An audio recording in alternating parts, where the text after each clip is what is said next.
Well, we saw that it's not possible to change the binding of a variable once it's bound, but it is possible for the same identifier to refer to different variables at different moments of the execution. So for example, if I declare x is 100, I do a feed region and I do a browse of x, feed line, then it will display 100.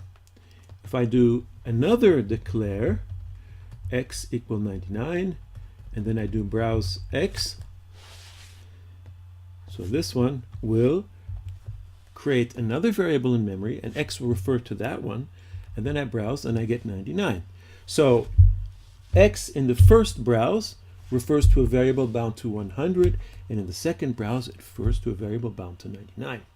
So, but despite naive appearances, the values of the variables in memory have not been changed. There exist two variables in memory here. One is bound to 100 and one is bound to 99. Okay?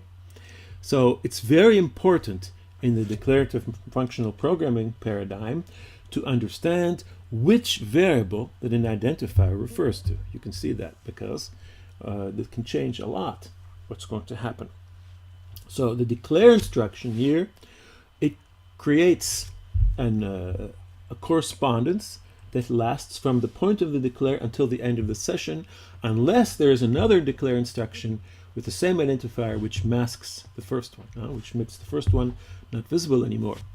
There exists a localized version of declare called local, which allows the correspondence to exist over a certain period in the program and then to end. So for example, if I have local x in x is 11, browse x, and I do end here, that means the correspondence will exist from the local until the end, and in that part of the program, the identifier x will correspond to the variable 11.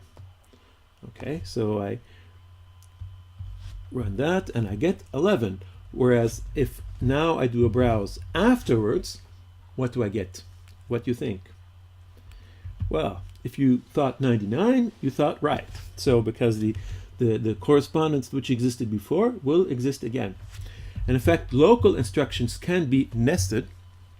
For example, I have here local x and x is 42, browse x, and another local x in x equals 11, browse x, and I have another browse x, end.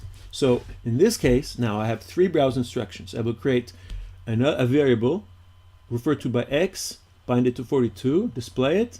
I will create another variable, bind it to 11, also referred to by x, display it, and then here I will display again the first one. So what will this display? What are the three numbers that this will display? 42, 11, 42. Okay, so the local instruction lets you create a small area of program in which an identifier responds to a particular variable. In fact, that's known as the scope.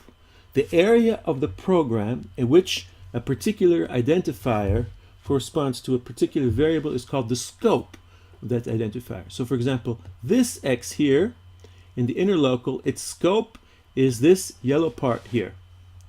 This x here, the scope is actually two parts. It's this part before the local and also this part after.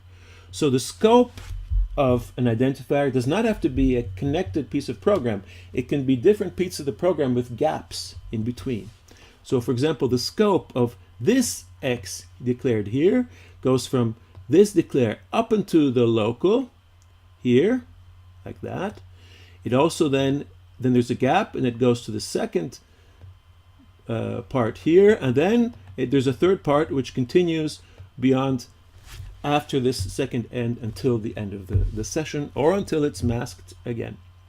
So with this rule, we can determine which variable that an identifier corresponds to.